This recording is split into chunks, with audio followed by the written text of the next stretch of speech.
For anyone who's ever tried to use an old cassette deck, and this is even true of a lot of old record players, and it hasn't worked, or the sound has been terrible and uneven, I'm going to show you what the reason is for this. I've already cleaned this out.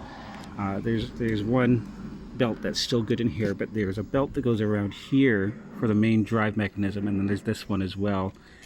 And those, when over time, they start to turn, the oils in the rubber start to break down and turn them to tar. Sometimes they dry out, but most of the time they turn to tar. This happens a lot faster if there's heat involved, or if they're kept in garages or attics where there may not be air conditioning, or if they're used in households where people are smokers. When you see people selling stuff as being from a smoke-free home, there's a real reason. Cigarette smoke does a lot of damage to a lot of things, and electronics is definitely one of them. This doesn't look like it's clean in here. This is the Marantz tape deck that I picked up this weekend.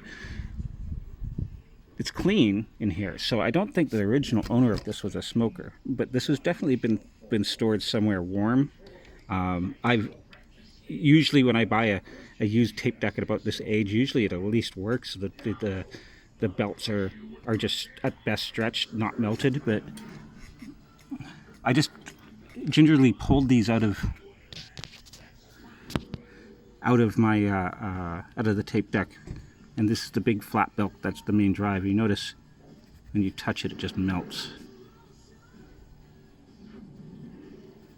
It's actually mostly in a liquid state. I made the mistake when I opened this. Actually, there was a little tiny piece, and I went to just pull it out with my finger because it looked solid. I was like, "Oh, that'll be fine," and nope, it just like melted all over my finger. And I still, like, with detergent and oil, I still couldn't get most of it off. I have to clean my hands properly later. But if you're ever wondering why old things don't work, specifically tape decks and turntables that are belt driven, Walkmans, or they're wobbly, I'm probably gonna have to replace this belt, even though it's fine. I'll probably get a full kit and just replace the whole thing. I mean, I'll do the same to this Sony. The Sony's actually worked for a long time. These ones are an example of ones that were in good, hadn't melted, but were just stretched. So I'm going to have to replace those ones too. This tape deck actually works, it just plays poorly. And this one, the moment I turned it on, it just jammed.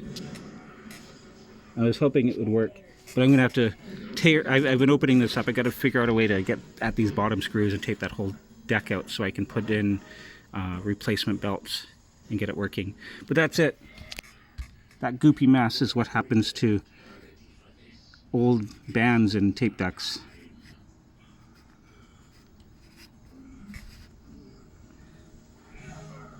Now, after I turn this off, they're going to wander off and go kill Lieutenant Yar, probably.